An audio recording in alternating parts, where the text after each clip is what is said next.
Assalamualaikum warahmatullahi wabarakatuh. Selamat pagi anak-anak. Pada pagi hari ini semoga kita selalu dalam keadaan sehat walafiat.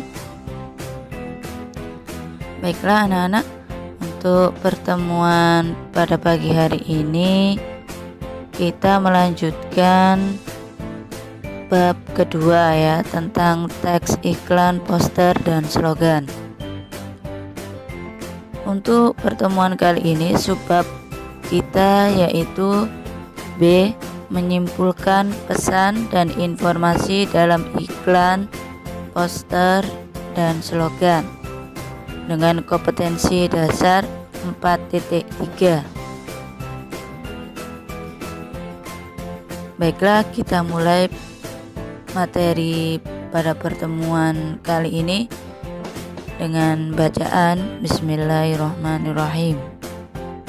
Indikator atau tujuan pembelajaran yang akan kita peroleh yaitu kita dapat menjelaskan kembali unsur-unsur pembentuk iklan. 2. Menyimpulkan informasi, pesan, ajakan di dalam iklan. 3. Menceritakan kembali teks iklan.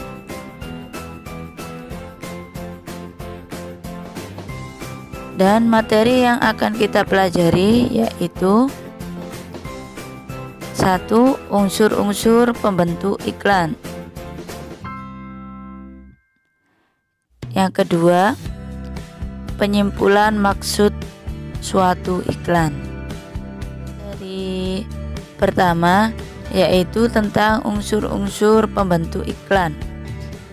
Yang pertama, dilihat dari sumber, bahwasanya iklan, poster, dan slogan. Sumber itu yang bagaimana? Yaitu alasan pembuatan atau penyandang. Penyandang itu yang membuat ya, atau yang berinisiatif. Nah, seperti itu. Jadi sumber pembentuk iklan, poster, dan slogan di sini maksudnya yaitu sebabnya ya, sebab atau alasan pembuatan. Misalkan kalau saya ingin membuat sebuah iklan tentang minuman sehat. Jadi di sini sebelum kita membuat iklan minuman sehat, pastikan kita memiliki alasan mengapa kita membuat iklan minuman sehat. Mengapa kita membuat iklan minuman sehat? Seperti itu ya. Kemudian penyandang. Penyandang ini subjeknya ya, saya sendiri yang membuat, seperti itu. Atau siapa yang membuat iklan minuman sehat itu. Atau juga yang berinisiatif. Jadi orang yang memiliki ide untuk membuat minuman sehat ya, tanpa dia ada alasan. Jadi tiba-tiba dia ingin saja membuat iklan minuman sehat, seperti itu. Jadi untuk sumbernya itu bisa dilihat dari berbagai sisi ya. Jadi orang membuat sebuah iklan minuman sehat bukan berarti orang itu sakit kemudian ingin membuat ide untuk membuat minuman sehat untuk dirinya. Bukan. Bisa jadi orang yang membuat iklan minuman sehat itu dia memiliki perusahaan yang besar. Kemudian minuman sehat itu ingin segera laris manis. Oleh karena itu, pemilik perusahaan besar itu berinisiatif untuk membuat iklan yang ditayangkan di berbagai media seperti itu. Paham ya? Selanjutnya yaitu iklan, poster, dan slogan dilihat dari pesan. Jadi unsur yang kedua yaitu pesan, adanya pesan, yaitu informasi yang disampaikan ya. Jelas ya, setiap iklan, poster, dan slogan pasti memiliki pesan atau makna atau isi dari iklan, poster, dan slogan itu. Kemudian pesan bisa berupa verbal dan non-verbal. Untuk pesan verbal berarti kaitannya dengan tindakan ya. Kalau pesan non-verbal biasanya dengan sebuah ekspresi ya. Wah, bagus. Nah, itu namanya pesan non-verbal. Kalau pesan verbal itu ya tujuannya atau pesannya itu ingin segera dibeli atau dimiliki ya, adanya sebuah tindakan lah, baik secara tidak langsung maupun secara langsung. Baik, selanjutnya yaitu adanya unsur media.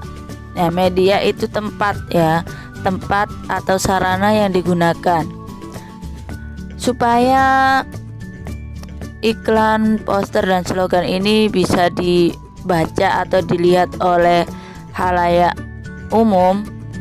Ya, salah satunya yang terpenting yaitu adanya tempat untuk kita perlihatkan kepada halayak umum tersebut. Semisal kita melalui media yang dipajang di tempat-tempat umum, contohnya di pasar, di hotel, ya di tempat-tempat keramaian lainnya. Itu penting. Jadi media di sini tidak serta-merta diletakkan di sembarang tempat. Peletakannya ya sesuai dengan kebutuhan. Misalkan kalau kamu ingin membuat sebuah poster, membuat poster kebersihan ya, membuat poster kebersihan, kamu letakkan kalau kebersihan itu kan memang semua lingkungan itu membutuhkan kebersihan. Jadi ini boleh diletakkan dimanapun, di pasar bisa, di sekolah bisa, di rumah sakit bisa, di jalanan umum bisa, di alun-alun bisa, semuanya bisa. Kalau kaitannya dengan pajak, nah poster bayarlah pajak tepat pada waktunya, misalkan itu. Apakah cocok kalau kita letakkan di sekolah? Tidak ya. Jadi pajak ini di tempat-tempat tertentu. Cocoknya di mana? Pajak kalau kaitannya dengan bumi dan bangunan berarti ya di jalanan pantura misalkan. Mengapa demikian? Ya kan banyak orang lalu lalang di jalanan raya itu. Nah, pasti mereka melihat di sekitarnya baliho-baliho yang besar kaitannya dengan pemilu, siapa yang mencalonkan pemilu itu di jalanan besar. Kalau pajak di mana lagi? Bisa juga di pasar, seperti itu. Selanjutnya adanya unsur penerima. Nah, ini yang saya jelaskan tadi ya. Penerima itu sasaran atau objek. Iklan itu cocoknya sasarannya di mana? Siswa, masyarakat umum, ataukah hanya para guru atau yang lainnya ya, individu atau kelompok. Seperti ada sebuah slogan ya yang kemarin, pemuda sehat, Indonesia kuat. Berarti sasarannya apa? Sasarannya para pemuda itu. Jadi bukan orang tua atau anak kecil. Jadi hanya pemuda. Berarti usia berapa kalau dikatakan pemuda itu? Ya, yang sudah sekolah tingkat menengah. Oke, selanjutnya yaitu unsur efek. Jadi setiap kita membentuk iklan, poster, dan slogan, kita berharap ada yang memberikan tindak lanjut atau ada yang memberikan efek, yaitu perubahan yang terjadi pada diri penerima. Kalau kita sudah membaca tentang kaitannya pemuda sehat, Indonesia kuat, berarti ada nggak kira-kira dalam hati para pemuda itu berpikir, oh iya ya, saya ini harus sehat karena saya ini adalah penerus para pahlawan nanti, saya adalah pejuang Indonesia selanjutnya, dan lain sebagainya. Nah, itu adalah efek-efek yang timbul karena adanya setelah membaca sebuah slogan itu. Yang terakhir adalah umpan balik. Nah, umpan balik ini yaitu sebuah tanggapan. Tanggapan itu hanya sebuah opini lah ya kaitannya. Oh iya ya, nah itu adalah sebuah tanggapan ya. Kalau reaksi, ya reaksi ini juga sebuah tindakan, reaksi yang diberikan setelah membaca iklan, poster, dan slogan, atau respon ya. Respon itu juga ada respon positif, ada respon negatif. Kalau respon positif berarti dia menerima dengan baik slogan, iklan, atau poster yang kita terima. Kalau respon negatif itu biasanya ya hanya lewat saja ya, pesan yang disampaikan iklan, poster, slogan ini hanya lewat saja tanpa ada respon. Selanjutnya contoh ya, contoh dari unsur-unsur pembentuk iklan. Nah, ini ya, kita pelajari bersama. Coba kalian lihat itu adalah gambar apa, diperhatikan. Oke, kita pelajari dengan sebuah pertanyaan ya. Hal apakah yang ditawarkan dalam iklan itu? Nah, kira-kira apa? Ya, tentang kegiatan Posyandu. Namanya Posyandu Gelatik. Oke, selanjutnya siapa pihak yang mengiklankan atau menawarkan jasa tersebut? Kira-kira siapa yang mengajak untuk kegiatan Posyandu? Oke, yaitu Pamong. Pamong itu adalah pejabat yang ada di desa ya, yang mengurus seluruh kegiatan desa.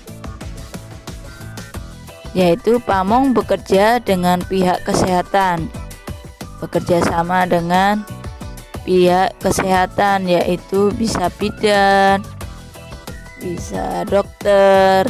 Kalau kaitannya dengan Posyandu pasti tentang bidan atau dokter anak. Selanjutnya, di manakah iklan seperti itu biasanya dipajang? Apakah di jalan raya? Apakah di rumah sakit? Karena ini sebuah ajakan ya. Jadi tepatnya di mana? Ya di desa ya, karena Posyandu itu letaknya ada di desa kegiatannya.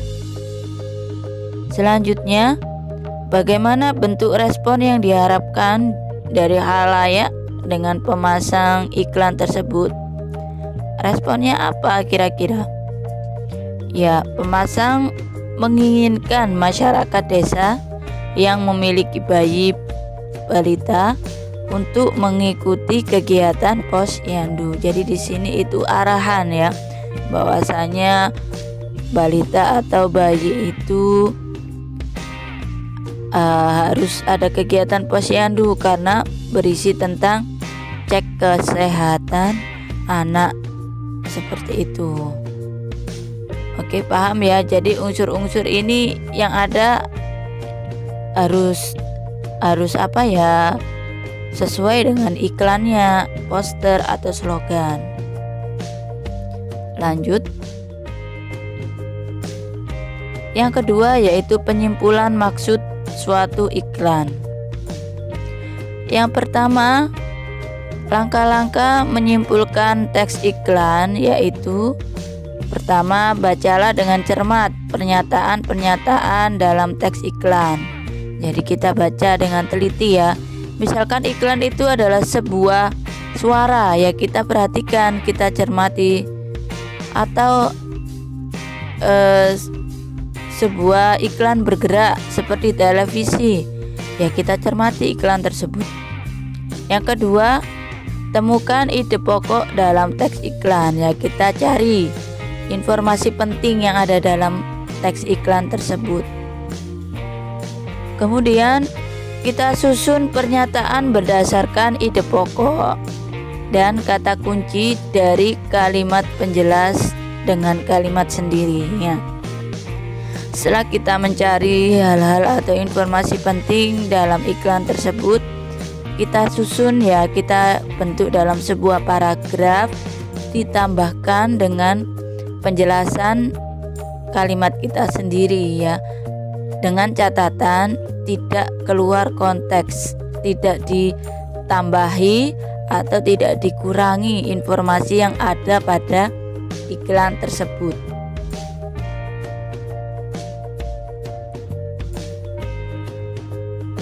Yang kedua adalah poster, yaitu langkah-langkahnya. Pertama, sama ya, membaca dengan cermat. Kedua, menemukan ide pokok dalam teks poster. Yang ketiga, tuliskan simpulan berdasarkan ide pokok dengan kalimat sendiri. Sama untuk poster dan iklan, langkah-langkahnya yaitu membaca, menemukan, dan menyusun.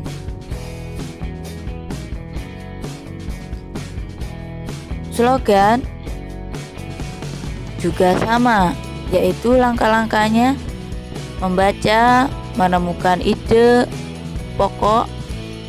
Yang ketiga yaitu menyusun ya. Nah, dari penyimpulan yang dapat kita ambil yaitu bahwasanya dalam menyimpulkan suatu iklan itu sama ya. Iklan, poster, dan slogan itu sama, yaitu membaca atau mencermati ya. Kemudian yang kedua, menemukan ide atau informasi penting. Yang ketiga adalah apa? Menyimpulkan atau menyusun dengan kalimat sendiri. Baik, kita lihat satu persatu.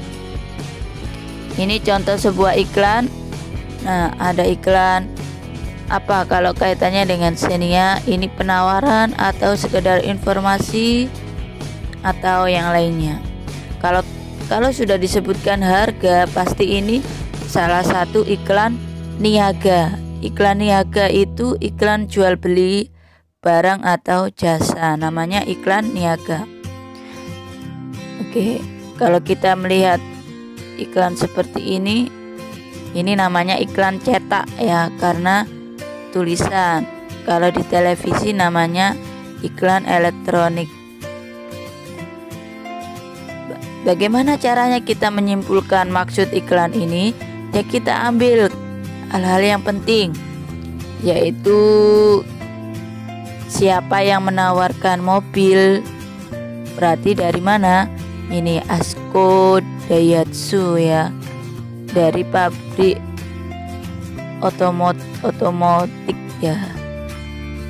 otomotif.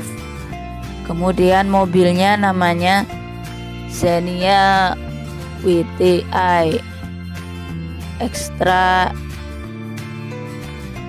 Expressive misalkan itu.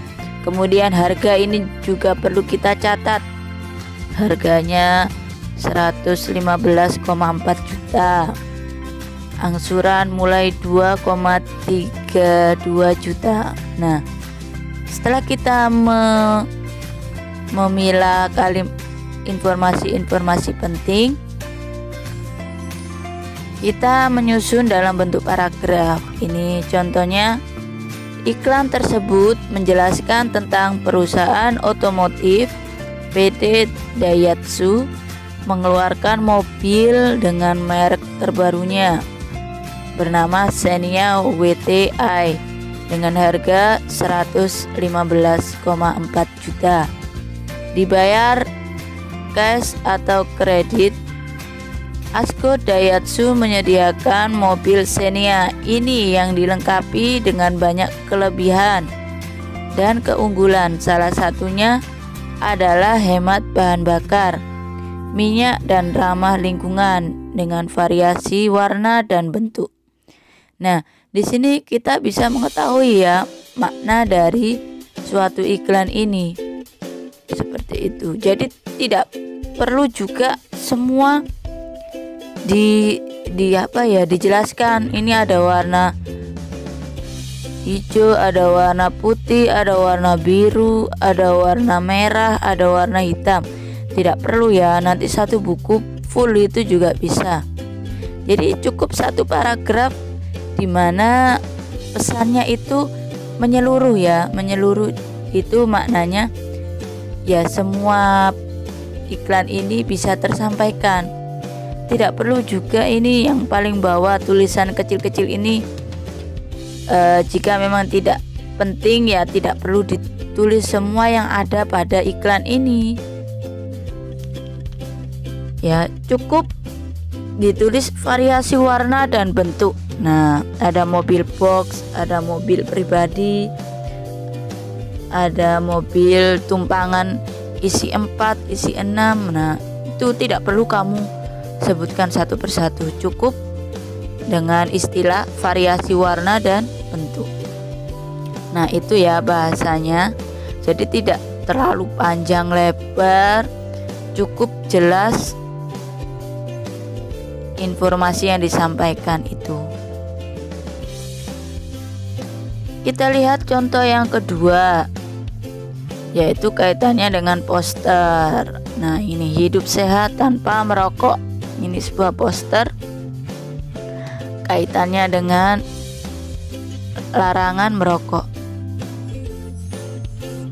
Nah, langsung saja ya. Sekali lagi, kalau kita menyimpulkan maksud, tidak perlu tulisan yang ada di poster ini ditulis semua ya. UKS, hidup sehat tanpa merokok. Nah, itu namanya menyalin, bukan menyimpulkan maksud. Beda ya. Menyimpulkan maksud itu adalah setelah kita membaca, kita berpikir dan kita tuangkan pikiran kita ke dalam bentuk tulisan. Yang namanya pikiran kita itu berarti berbeda. Apakah sama pikiran kamu dengan pikiran temanmu? Beda kan? Nah, itu dinamakan kalimat sendiri. Jadi tidak boleh menyalin kalimat orang lain. Contoh saja untuk maksud iklan merokok ini, poster tersebut menjelaskan tentang bahaya merokok yang dapat mengganggu kesehatan manusia. Poster tersebut membahas tentang bahaya yang terkandung dalam rokok. Kita isap setiap harinya. Dengan kata lain, poster di atas mengajak kita untuk hidup sehat tanpa rokok. Nah, seperti itu ya.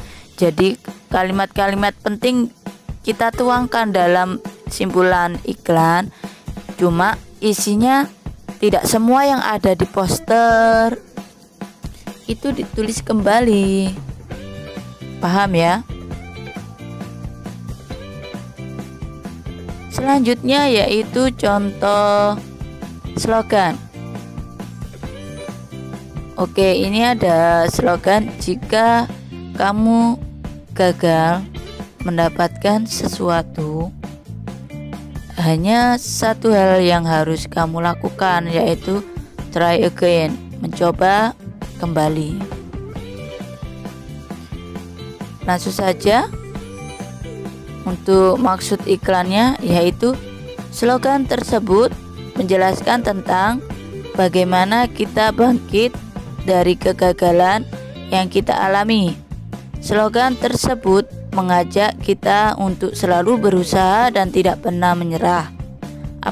Apabila kita gagal mendapatkan sesuatu yang kita inginkan, bangkit dan teruslah berjuang.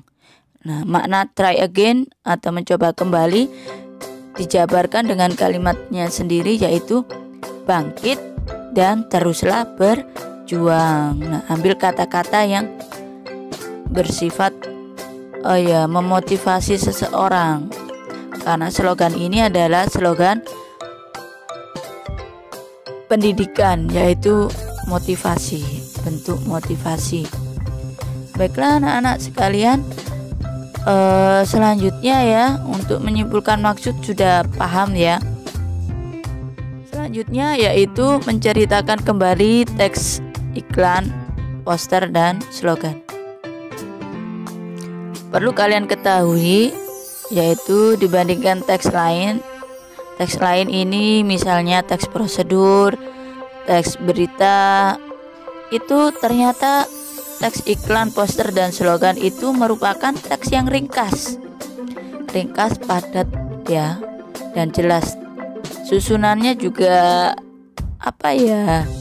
lebih unik ya dari teks lain, karena kolaborasi dengan gambar. Kalau teks lain mungkin lebih banyak tulisannya.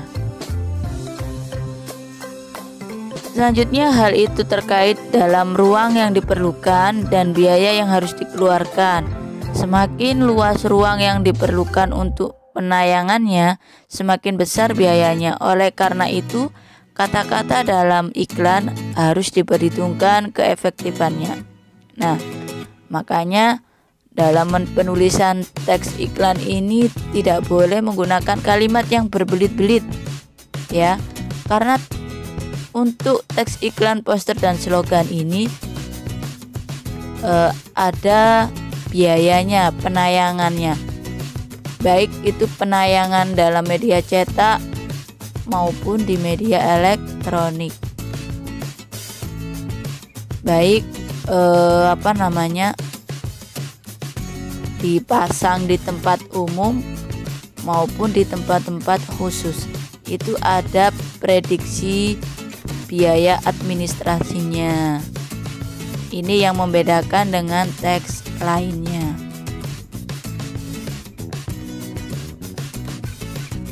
Selanjutnya, hindari kata-kata atau ilustrasi yang tidak perlu, sebab akan menghabiskan biaya yang lebih besar. Kalau memang sebuah iklan itu kaitannya dengan pemilu ya, cobloslah saya nomor 1. Tidak perlu kata-katanya yang banyak. Assalamualaikum warahmatullahi wabarakatuh, perkenalkan nama saya dari ini, saya itu sebenarnya ingin jadi pemilu, ingin jadi calon legislatif, ingin jadi presiden sejak tahun 2000. Tidak perlu kalimat panjang lebar seperti itu ya, pemborosan, tidak efektif. Bagaimana? Ya seperti kita lihat pada umumnya ya, cukup foto kamu, nama kamu, nomor urut. Nah, misalkan kalau kamu mencalonkan presiden, jadi hanya foto yang besar, karena perlu ya pengenalan calon pemimpin itu bisa dilihat dari foto. Ya, jadi fotonya yang bagus, jangan foto selfie atau foto yang foto yang resmi ya. Kemudian nama yang jelas, jangan fotonya besar namanya kecil jadi tidak bisa terlihat. Jadi foto dan nama itu harus imbang. Kemudian jangan lupa nomor urut, karena orang mau memilih itu pasti melihat foto dan nomor urut dulu baru namanya, seperti itu. Selanjutnya, materi iklan yang berlebihan justru akan mengganggu keefektifan pesan itu sendiri ya. Seperti tadi kalau iklan pemilu, kalau kebanyakan mukadimah nanti malah pembaca belum sempat membaca inti dari iklanmu sudah pergi. Karena apa? Dia melihatnya dengan ketika di lampu merah, lampu merahnya sudah hilang, lampu hijau dia pergi, belum sempat membaca nama dan fotomu. Itu sebabnya penulisannya itu harus efektif, tidak boleh berlebihan. Halayak atau masyarakat umum cenderung tidak menyukai sajian seperti itu karena terkesan menggurui. Nah, tidak juga seperti itu ya. Karena itu masyarakat atau halayak umum itu sifatnya cerdas ya. Mana yang efektif itu yang diambil. Ya, selanjutnya, nah ini ada sebuah kuis ya. Jelaskanlah gambar-gambar berikut berdasarkan jenisnya, informasi pesan yang disampaikan, serta respon khalayak yang diharapkan. Yang pertama ini adalah sebuah iklan, poster atau slogan kaitannya dengan balsemlang ahlinya ini. Yang kedua adalah ini sebuah iklan, poster atau slogan ya. Yang ketiga ini juga silakan dicari satu persatu ya. Yang A yaitu ini termasuk jenis iklan iklan, poster atau slogan. Kemudian informasi pesan yang disampaikan itu apa untuk A, dan responnya ketika pembaca atau yang melihat iklan ini, poster ini atau slogan ini, itu harapannya apa? Harapan masyarakat apa? Ya. Harapanmu untuk direspon masyarakat itu apa? Supaya masyarakat itu apa, seperti itu ya. Bagaimana? Silakan dijelaskan. Jadi setiap poin ABC ini ada 3 poin yang harus dijawab, yaitu jenisnya apa, kemudian pesan atau maksud yang disampaikan, yang ketiga yaitu respon masyarakat. Baiklah anak-anak sekalian, untuk kuis ini silakan dikerjakan ya, supaya kita bisa memahami materi pada pertemuan kali ini. Alhamdulillahirrabbilalamin, pertemuan kali ini semoga apa yang sudah saya sampaikan bermanfaat untuk kita semua ya. Akhirul kalam saya akhiri. Wassalamualaikum warahmatullahi wabarakatuh. Sampai jumpa di video pembelajaran berikutnya.